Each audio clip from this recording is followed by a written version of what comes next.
కేయూరాణి నభూషయంతి పురుషం హారాన చంద్రోజ్వలా న స్నానం న విలేపనం న కుసుమం నాలంకృతా మూర్ధజా వాణ్యేకా సమలం కరోతి పురుషం యా సంస్కృతా ధార్యతే క్షీయంతే కిల భూషణాని సతతం వాగ్భూషణం భూషణం.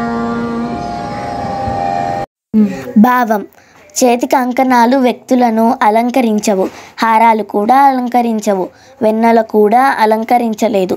స్నానం, విలేపనాలు, అత్తరులు, పువ్వులు ఇలాంటివేవి వ్యక్తులను అలంకరించలేవు. మాట ఒక్కటే వ్యక్తిని గొప్పవాడిని చేస్తుంది. నోరు మంచిదైతే ఊరు మంచిదవుతుంది అంటారు కదా. మాట సంస్కృతితో కూడినది, అంటే సంస్కారంతో కూడిన మాట ఒక్కటే వ్యక్తికి నిజమైన అలంకారము.